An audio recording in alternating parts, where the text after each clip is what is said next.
আসসালামু আলাইকুম প্রিয় প্রবাসী ভাইরা। দেশের আম কে না ভালো পায়?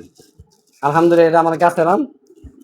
এই গাছের আম মনে হয় কমপক্ষে হাফেসার হুম, কমপক্ষে 10 বছর আগে আমি খাইছিলাম। এই গাছটা প্রথমে আনার পরে আর ধরে নাই, ওই যে গাছে লাগানো অবস্থা।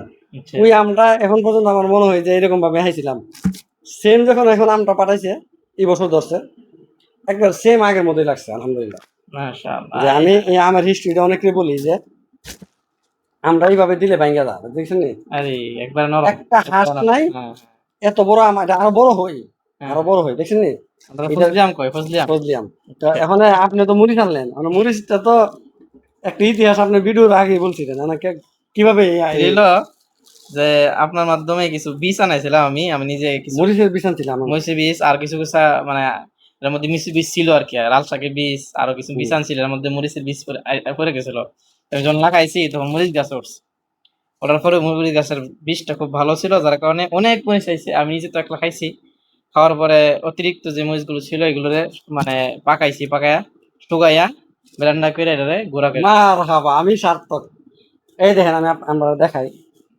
আমরা এটার ভূমিকা হইলো আপনি ভাঙ্গা লেবেন, আমরা বুঝছেন হামেশা ভাঙ্গিয়া। ভাঙ্গা টপা টপা, মানে কেউ বুঝবে এটা না। প্রবাসের মধ্যে আমরা ই খামাইতেছি আমার কাছে না। আচ্ছা। আমি জানি যারা আপনি প্রবাসী আপনি আছে একলা খাবেন আর দাওয়াত দিবেন না? সকলকে এক কথাই বলবো যে আপনারা দোয়া করবেন যেন গাছের মধ্যে ভরপুর আম আসে। আপনারা তো খাইতে পারবেন না, যারা আমাদের আশেপাশে আছে, মানে ডিল মারিয়ে মারিয়ে আম খাইতেছে, ওইটা আপনাদের উদ্দেশ্যে, আপনারা খাইবেন, ওরা খাইলো। জি। আচ্ছা, এই বারান দিয়ে ডিল দিয়ে যাবো। না না, ওই যে বাংলাদেশে যারা আছে আশেপাশে তারা খাইতেছে আর কি। আচ্ছা, ঠিক আছে। হুজুর নিয়ে খাইতেছি। হুজুর হইলো হাফেজ মাওলানা মুফতি মনিরুল ইসলাম সাহেব, ওনার বক্তব্য ইউটিউবের মধ্যে চার্জ দিলে আপনারা পাবেন। আমরা মরিচটা এবং আমরা মিস মিশাই করতে দেবো, পারে, মিক্স এটা করে। মিস করতে গেলে ভাবছে ওইটা দিই। সুরিচ দেয় না দিলে সব দেখাইলে চলে নেই, সমস্যা নেই, বুঝবেন। সমস্যা হতে পারে। হুম, চলছে তো মনে হয় নাকি? হুম, হুম, হুম, হুম। চলছে। আজকে প্রবাসীদেরকে নিয়ে আম, এর আগের একটা আমের ভিডিও দিয়েছিলাম আমার সাথে, ভালো মানুষে দেখছে। তো আমি আচ্ছা, চিন্তা করলাম যে এখন ওই ভিডিওটা শেয়ার করি, ওইটা আবার কি নাম ছিল, হ্যাঁ কিনা, আচ্ছা, আচ্ছা, আচ্ছা। এই ভিডিওটা শেয়ার করি যে দেশের নিজের আম আমের যে আগে সব আগে গাছ ছিল আছে। কি নাম? হ্যাঁ বাচ্চার আম ও নিজের গাছের আম নাকি? হ্যাঁ, এই যে মাশাআল্লাহ, বিসমিল্লাহির রহমানির রহিম। মাশাল্লাহ। হুম, টক ঝাল মিষ্টি যারা আছে এটার মধ্যে পুরাটা আছে। টক, ঝাল, মিষ্টি, মিষ্টি। নুনতা, তিতা সবই আছে এর মধ্যে। আমার মেয়ে বলতেছে আজকে, হুম। না কালকে, কালকে বলে যে, আব্বু ইয়ে দেন। এই সিল্কের সব খাওয়া যায়?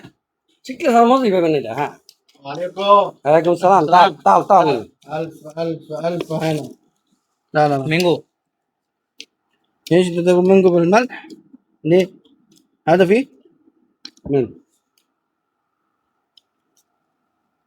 لا هذا ما في. هذا كهرباء ما في. وين حصل؟ كهرباء ما في. كهرباء ها؟ فين؟ سوق حمر. وعمل؟ ايوه. كيف هذه؟ شيل مية مية. شيل هذا. ماشي. هار. ليه ليه حاسب ليش؟ هذا شيل. لا لا. الحمد لله هذا شاب. হুম। মাশাআল্লাহ। আসলে তো এই মানে সিল্কা ছাড়া খাওয়ার মজা নাই। না, হুজুর ওই উনি যে মধু বিক্রি করে, ওনার নাম নাকি, হইলো জমশিদ মজুমদার। মানে এক কথায় জমশেদ মজুমদারের কথা হিসেবে যদি বলি, অসাধারণ ভাই, একবারে অসাধারণ। বিক্রির জন্য বলতেছি না, খাওয়ার জন্য বলতেছি। এই টাইপের আমগুলো যদি আপনারা খান, সেই স্বাদ পাবেন। বিশেষ যেমন করে এই গরমের সময় হুম, এই যে এই টক এগুলো একটু খাইলে শরীরের মধ্যে অনেক এনার্জিটি তৈরি হয়। মানে আমরা দেখছি ছোটবেলা বা ওই বান্দার বাসায় করতে নাকি? বানানটা। তো দেখছি ছোটবেলা আমরা মুরব্বীরা বা আমাদের যারা ছিল সারাদিন কাজ করছে বা ধানের কাজ করছে, এগুলো কাজ করার পরে শেষে এসা এই গাছের নিচে বসে বসা বাস আম ভর্তা এগুলো খাইতো।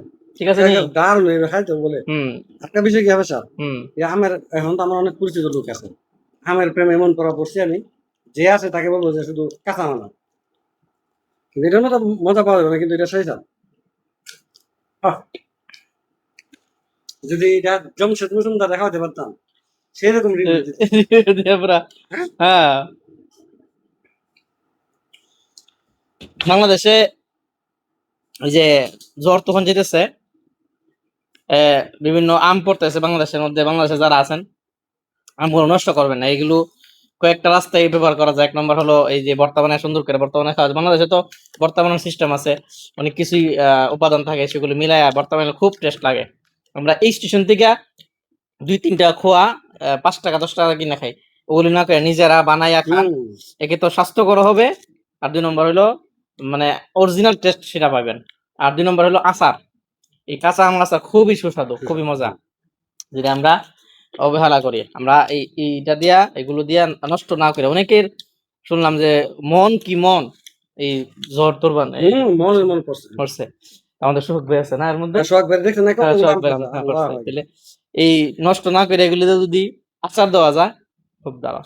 শখ ভাই যদি ভিডিও দেখে থাকেন তাহলে আপনার বুকমু যে আপনি এগুলো নষ্ট না করে আপনার লেগে আচার বানাই লইয়া। নিয়ে আসুন। হ্যাঁ, হ্যাঁ, ঠিক আছে। একটা বিষয় হলো, আমার বড় মেয়ের বয়স ছিল 8। সে রাত্রে ঘুমাবার আগে আমের ভর্তা খাওয়া লাগে। আচ্ছা, হ্যাঁ, আর 2 নম্বর কথা হলো, যখন খেতেছি আব্বু ইয়ে পালাইন না, বাসা পালাইন না, এটা বাগানের মধ্যে টেস্ট। ওরা আমার এটা আগে শুদ্ধ বলতেছে, ভাষা কি কয়? চিলকা কি না কয়? বাকাল, বকল কয়? বাকাল, হ্যাঁ। আচ্ছা, বাকাল পালাইন না, বাকালটা সহকারে আপনি খান, এটার মধ্যে মজা। তো আমার ওয়াইফে শুনে বলতেছে, এটা বাপের মতো হয়েছে, পুরো বাকাল সহকারে খায়। আসলে এটা বাকাল সহকারে। হ্যাঁ, এটা টেস্ট, এর মধ্যে একটা অন্যরকম। এমনি তো আমি খাইলে তো এই শুধু এটা খাইলে মানে এই টকটা লাগে বা শুক্কা লাগে, কিন্তু এটা খাইলে তিতারা মিলে একটা একদমই একটা অন্যরকম একটা টেস্ট আছে, খুব টেস্ট মাশাআল্লাহ। ভাই আমি মনে চাইতেছে জমশেদ মজুমদার আনার জন্য, এই যে আমি টুকটুক করতেছি কোনো ইয়ে ছাড়া, মানে চাকু ছাড়া, হ্যাঁ, দিলে ধরতে অসুবিধা হইতেছে। হুম, মানে কিন্তু এটা দিলে ভেঙে যাবে আসা, বুঝছেন? হুম, অসাধারণ। খান, কেউ খান, দ্রুত খান। ইনশাআল্লাহ। আপনারা ছাড়া আমার সহ্য হইতেছে না, এখন সব আয়ুব আলী খাওয়া শুরু হবে। যদি 5,000 টাকা কিলো হইতো, এই টাইপের আমগুলা খাওয়ার প্রয়োজন। আলহামদুলিল্লাহ আমরা 2 জনে 2টা আম খাইতে খুবই কষ্ট হয়েছে। আমি সব কষ্ট দিতে না, কিন্তু স্বাদের জন্য আমরা তো অনেক বড় ছিল, কিন্তু বেশি দেখলে মনে হইব যে এটা একটা ছোট একটা আম ছিল। কিন্তু এই আমের স্বাদের কথা তো মানে বলে বোঝা যাবে না। যদি আমি কোনো রিভিউ ম্যান হইতাম, যেমন জামশেদ মজুমদারের মতন যদি রিভিউ ম্যান হইতাম, তাহলে এটা ভঙ্গিমা ভাঙ্গিমা করে আপনাদেরকে বুঝাতে পারতাম। কিন্তু সরি, আমি ব্যর্থ। কিন্তু আমি একটা কথাই বলবো, যে আমার গাছের আমগুলো ছিল সেরা। এটা হবে স্যার, হুম, মানে এটা মনে করেন ইয়ে গাছ কি কই, গাছ থেকে যে গাছ তৈরি করে, কলপ কলপ। কলপ গাছ। তারপরে এটা ছোট আনছিলাম, বিশাল বড় হয়ে গেছে, অনেক বিশাল বড় গাছ হয়ে গেছে। তবে কই লাগাইছেন জানি না, আম গাছের ক্ষেত্রে এই জিনিসটা অনেকে ভুল করি আমরা, হুম। এটা আমাদের ভুল হইছে যে মানে সুন্দরের জন্য ছোটবেলা আইন না বাস ওই ঘরের সামনে মানে লাগাই দিস, হুম। এখন বড় হইতে হইছে যেমন অবস্থা হইছে, ঘরের উপরে পুরা গাছটা গেছে। এরকম যদি হয় তো এরকম না, সমস্যা, এরকম না, চেষ্টা করতে হবে যে সাইড বাড়ির লাগানো। সাইডে হ্যাঁ হ্যাঁ, অনেকে সাইডে করে। মানে লাইন দিয়ে লাগাইছি আমি। হ্যাঁ হ্যাঁ হ্যাঁ, যেন পরবর্তী সময় বড় হইলেও যেন এটা কোনো হয়েছে, আমরা হয়েছে, এরকম হয়েছে। হুম, বুঝছে না? গাছ আছে, এরকম গাছ আছে। সবারই হয়, সবাই এই দোষে সবাই দোষী। হুম, বুঝছি। আমি আরো গত বছর লাগাইছি বাড়ির মাঝখানে, হ্যাঁ, কিন্তু আমার চিন্তা হলো যে ভবিষ্যতে কাটে লাম, কিন্তু কাটতে দেখে যে মায়া লাগবে, মানে তখন তো মনে করেন একটা পরিপক্ক গাছ হুম। বসবে, হ্যাঁ, পরিপক্ক গাছ। আর ফলন হতো না, সেটা ভালো একটা ফলন হইলে এমন ফলনের গাছ পাওয়া যায় কঠিন হয়ে যায়। আমার যে একটা গাছ ছিল প্রথম কেটে কাটতে হয়েছে, বাদ দিয়েছে, এটা এরকম ছিল, খুব মিষ্টি ছিল, খারসারা, একদম হুম, খারসারা। হুম। দেখা গেছে মানে জায়গাটা বড় বড় ছিল না, যার কারণে কেটে ফেলেছে। কিন্তু মানে কাটা পক্ষে করছে না, এরকম আর জাত আমরা পাই না আম। কিন্তু এরকম কিছু কিছু আম পাওয়া যায়, মানে আনকমন এরকম গাছ পাওয়া যায়, বা ওই কি বলে বীজ পাওয়া যায়। একজন দাদা এবছর, দাদা আপনাকে খুঁজতেছে বাংলাদেশ, এখানে আইন। ধরেন, না না না একটু টক খান না, আর মসজিদ দিয়ে খান, গাছের আম। বসুন, খাইলে সমস্যা। দাদা সমস্যা, হ্যাঁ, এই আর তো খাতাম না সমস্যা, এই দুটা রেখে তুমি পরে খাবো। যাক, সবার কাছ থেকে বিদায় নিই। হুম, খুব মজা একটা আম খাইলাম আমরা। প্রবাসে দেশে দেশের আম, আবার দেশের মরিচ মরিচ বলতে পারেন, কারণ 20টা দেশ থেকে আইছে। দেশের মরিচ, দেশের আম, লবণ টবণ এই দেশের না, হ্যাঁ, লবণ দেবেন। দেশের আমরাও দেশি ওই মোটামুটি আলহামদুলিল্লাহ সবই দেশি, শুধুমাত্র লবণটা ছাড়া সবই দেশি আমরা খাইছি আলহামদুলিল্লাহ। আপনাদের সবাইকে ধন্যবাদ জানাচ্ছি যারা এতক্ষণ আমাদের সাথে ছিলেন।